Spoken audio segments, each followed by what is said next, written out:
बोलते नहीं हो, आलस आती है। बोला करो, ये ढक्कन खोला खोला, बोलते बोलते अभ्यास हो जाए। क्यों जजमान, सत्य बात है कि नहीं? बाड़ी उड़ान कथनी, बाड़ी की शोभा भगवान के गुणगानों से होती है। झगड़ा लड़ाई सुना है, उनके चुगली उनसे कह दो, इससे नहीं होती है। यद्यपि आपको भगवान ने मुख दिया है तो भगवान के नाम की गान करिए। हाथ दिए हैं तो माँ बाप की सेवा करिए, भगवान की सेवा करिए। पैर दिए हैं तो तीर्थों का दर्शन करिए, समझे? अब कान दिया है, ये जो ढक्कन, अच्छा ये जो 2 ढक्कन लगाए हैं इसमें बहुत बड़ी रहस्य है, इसमें बहुत बड़ा रहस्य है। इस कान से श्रवण करिए क्या भगवान के नामों का। अच्छा महाराज, सुनने के लिए छेद ही काफी थे, तो ढक्कन क्यों लगाया? कभी किसी ने विचार किया? नहीं किया? अरे अभी कोरोना का माहौल चला था, भगवान जानते थे कि आने वाले युगों में, कलयुग में कोरोना का कहर होगा और लोग मास्क पहनेंगे तो उसका जो रबड़ रहेगा वो कहाँ लगाएंगे? अच्छा ये कि और भगवान को ये भी पता था कि कलयुग में कलुषित के प्राणियों की आंख की जो रोशनी है वो कमजोर हो जाएगी। तो जो चश्मा लगाएंगे, जो ढक्कन लगाएंगे, उसकी डंठी कहां टिकेगी? तो भगवान कभी कोई कार्य मतलब का नहीं करते। भगवान पे भी लोग टिप्पणियां करते हैं कि ये भगवान का कार्य बड़ा बेकार है। एक बार की बात है महाराज, एक इंसान था तो उसका काम यही था कि भगवान जो बनाए है उसमें कमियां निकालना, तो कमियां हर चीज में निकालना। तो एक बार वो जा रहा था तो काफी दूर तक गया, तो थक गया, तो एक बड़ वृक्ष था, बरगद के नीचे बैठे ना तो बड़ा आनंद आता। उसकी एक स्वभाव है महाराज, गर्मी के दिन में वो ठंडा महसूस करवाता है, ठंड की छाया देता है और ठंडी में गर्म वातावरण देता है। उसके नीचे बैठ करके आनंद लीजिए कभी। अब तो एसी पंखा कूलर चल गया, पहले तो पेड़ के पीछे के नीचे ज्यादा बैठते थे। अच्छा वो इंसान महाराज गया, थक गया, वहां रुक करके वो बैठ गया। अब बैठ करके जब ऊपर देखा, पेड़ बिछ के बरगद के ऊपर देखा तो देखा इतने बड़े बड़े फल थे। तो कहने लगा भगवान से, भगवान को कहने लगा, अरे महाराज आपने ये दुनिया ऐसी बनाई है कि हर चीज में कमियां दिखती है हमको। बरगद का पेड़ है, उस पे इतना विशाल बरगद का पेड़ और उसमें फल कितना बड़ा, छोटा छोटा सा होता है कि नहीं? और कद्दू और लौकी की पेड़ देख लीजिए, पेड़ इतने पतले पतले और भाई कद्दू लौकी इतने बड़े बड़े। तो उसने कहा कि भगवान का कोई कार्य सही से नहीं हुआ है। यही सोचते सोचते वो सो गया। अच्छा सो गया, गहरी नींद आ गई। थकान जब होती तो नींद बहुत अच्छी आती है। सो गया, कुछ समय बीता महाराज, बरगद का एक फल उसके नाक पर गिरा। वो अचंभव में उठा, उठ करके देखने लगा और देख करके भगवान से क्षमा मांगने लगा, हे प्रभु जो आपने कार्य किया सब अच्छा है, हम ही गलत थे, क्योंकि यद्यपि इस बरगद के पेड़ पे कहीं कद्दू और लौकी लगे रहते तो आज हमारे चेहरे का क्या हाल होता। तो ये बात प्रभु संसार में जो बनाए हैं उसमें कभी कमी नहीं करते, कमी तो हम आप निकालने में लगे रहते हैं। और महाराज आप लोग बड़े भाग्यशाली हैं कि यजमान जी के द्वारा सभी लोग कथा श्रवण कर रहे हैं। आज कथा का द्वितीय दिवस है। इस भागवती गंगा में आप लोग स्नान कर रहे हैं, पान कर रहे हैं। अच्छा महाराज, एक प्रश्न बताइए आप लोग, गंगा कितने प्रकार की होती है? किसी को पता है?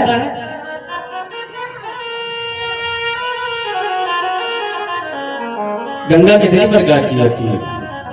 एक है? अच्छा यजमान जी, गंगा 2 प्रकार की होती है।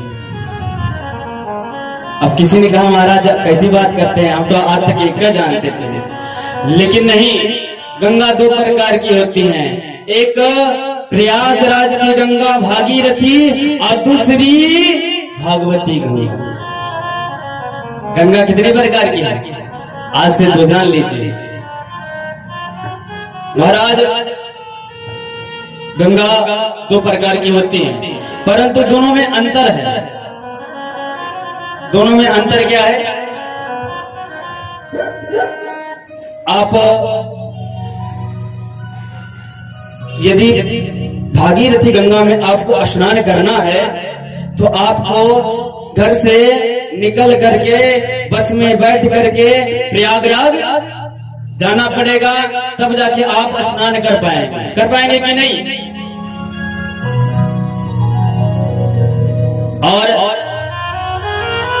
यद्यपि आप ये चाहें कि भागीरथी जो गंगा है उनकी धारा को मोड़ करके अपने घर के सामने से मैं बहा दूं, तो क्या ये मुमकिन हो सकता है?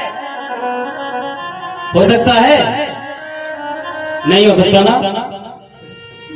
भागीरथी गंगा में और भागवती गंगा में अंतर यह है कि भागीरथी गंगा को यद्यपि आप चाहेंगे तो आपके घर के सामने से नहीं बहेंगे, परंतु भागवती गंगा का ये विशेषता है कि यद्यपि आपने संकल्प ले लिया और ले करके अपने यहाँ भागवती गंगा की प्रवाहित करवाना चाहते हैं तो ये भगवान नारायण की कृपा होगी। ये भागीरथी गंगा से उच्च मानी गई है, भागवती गंगा आपके यहाँ प्रवाहित होंगी।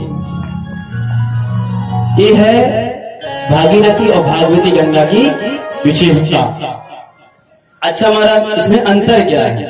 ये तो विशेषता होगा, अंतर क्या है? अच्छा, प्रयागराज गंगा में आप स्नान करने गए, स्नान करते करते कदाचित आपका पांव फिसल गया तो क्या होगा? तैरने ना आता तो क्या होगा? डूब जाएंगे तो क्या होगा?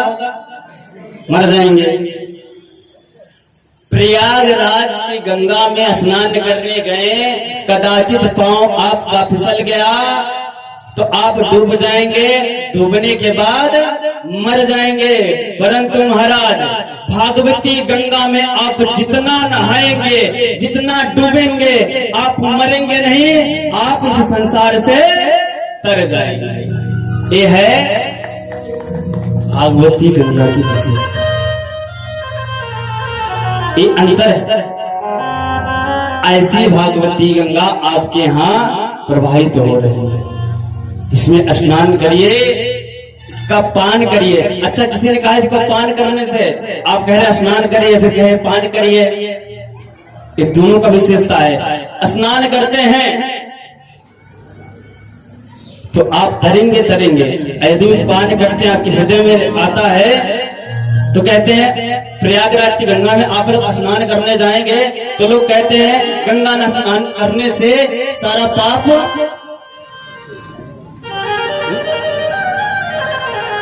प्रयागराज की गंगा में स्नान करने से सारा पाप धुल जाता है, कहते हैं ना। अच्छा, वहां स्नान करके आए फिर पाप करने लगे तो क्या प्रयागराज की गंगा आपको रोकनी आएगी? आएंगी। परंतु महाराज, भागवती गंगा में ये विशेषता है, यहाँ पे स्नान किए, इसका पान किए, तो दोबारा जब आप पाप करने जाएंगे तो भगवती गंगा की एक एक बातें आपको याद आएगी कि महाराज जी ने ऐसा कहा था, ये करने से ऐसा नरक मिलता है, ऐसा कर्म भोगना पड़ता है, तो आपका मन पाप नहीं करेगा। ये है विशेषता भागवत की।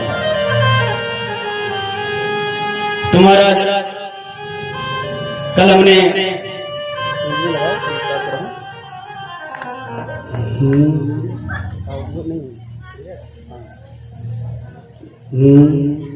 कल आपने हमने कहां तक कथा श्रवण किया?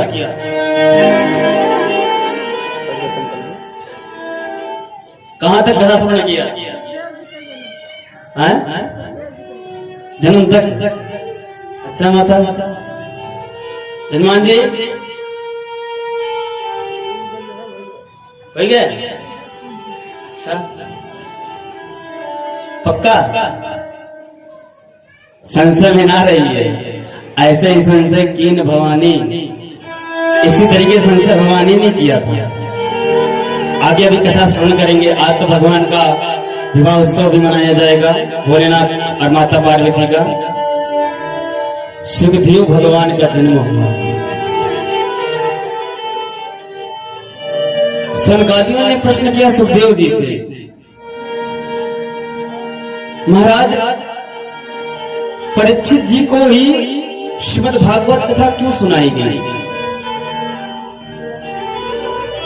सुखदेव भगवान ने कहा, सनकादि ऋषियों, अब मैं आपसे परीक्षित के जन्म, कर्म, मोक्ष तथा पांडव की स्वर्गारोहण की कथा आपको श्रवण कराने जा रहा हूं। आप लोग ध्यान पूर्वक से सुनिएगा, ये बतिया लीजिए। देखिए ये कथा बहुत ही सुंदर है। इस कथा को जो ध्यान से सुनेगा, अपने जीवन का, प्रभु से मिलने का और प्रभु से बिछड़ने का उसे सारा विषय प्राप्त करना है। परंतु आप ध्यान देंगे तब। तो सूर्य जी कहते हैं, सनकादियों ध्यान से सुनिए। ये उस समय की बात है महाराज, जब महाभारत का युद्ध समाप्त हो चुका था। जब महाभारत का युद्ध समाप्त हो चुका था, भीमसेन के गदा से दुर्योधन की जो जंघा थी उसे तोड़ दिया था। महाराज रणभूमि में दुर्योधन पड़ा हुआ था, तड़प रहा था। ऊपर 3 कौवे गीद, भूमि रक्त, एकदम रक्त ही रक्त दिखता था। जानिए कि वो भूमि नहीं, वहां पे 100 का पूरा परात बिछ गया था। इस तरह युद्ध हुआ।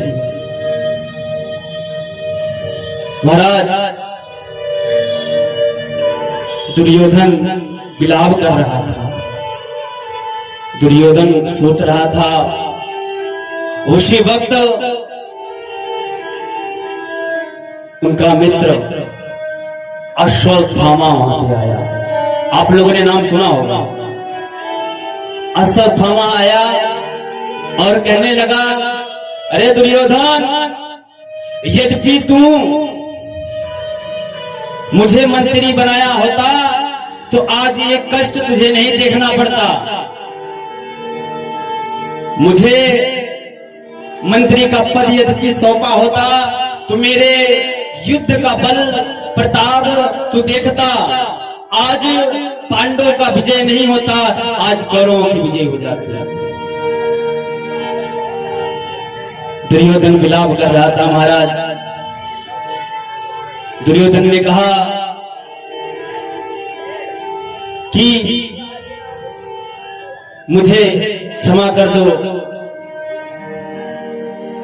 मुझसे भूल हो गई।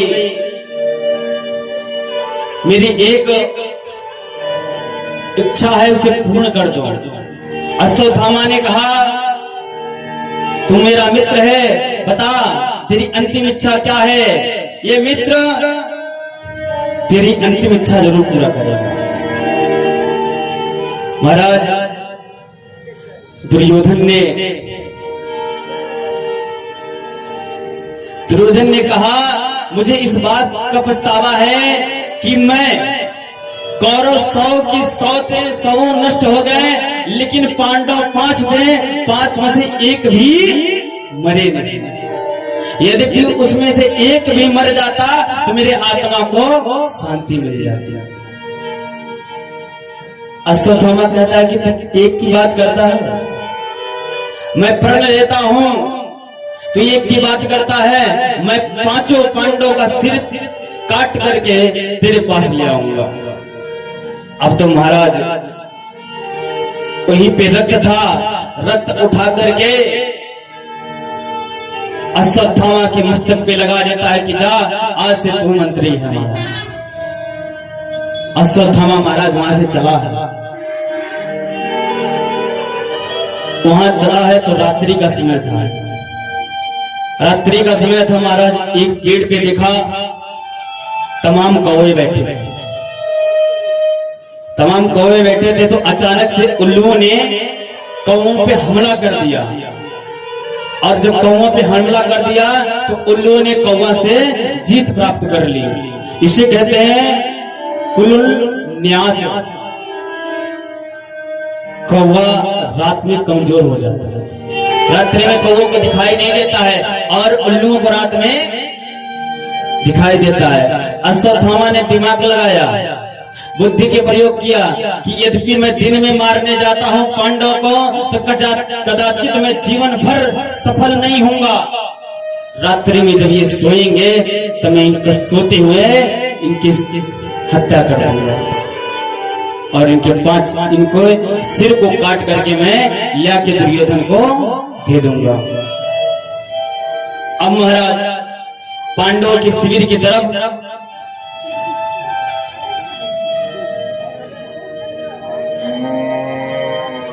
पांडवों के शिविर की तरफ अश्वत्थामा बढ़ता है, और इधर 5 पांडे सोए हुए हैं। भगवान कृष्ण जाकर कहते हैं, अरे पांडव, तुमने इतना पाप किया है, तुमने इतनी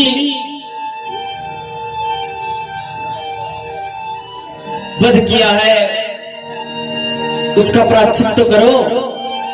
चलो चल करके यमुना के किनारे तुम लोग बैठ करके जप करो, ताकि तुम्हारा जो पाप है वो कम हो जाए। क्योंकि तुमने कोई साधारण वध नहीं किया है, तुमने अपनों का ही सिर काटा है, तुमने अपनों का ही वध किया है, जिसका प्रायश्चित तुम्हें करना पड़ेगा।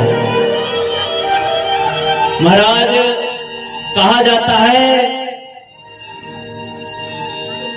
कि परमात्मा तो सब जानते हैं, परमात्मा को सब कुछ पता है, इसलिए 5 पांडवों को लेकर के आज परमात्मा चल पड़े। क्योंकि कहा जाता है, जाखो राखे साइया मार सके ना कोई। महाराज जब वो परमात्मा हमारे साथ है ना, तो दुनिया लाख कोशिश कर ले, हमारा कुछ नहीं बिगाड़ सकता।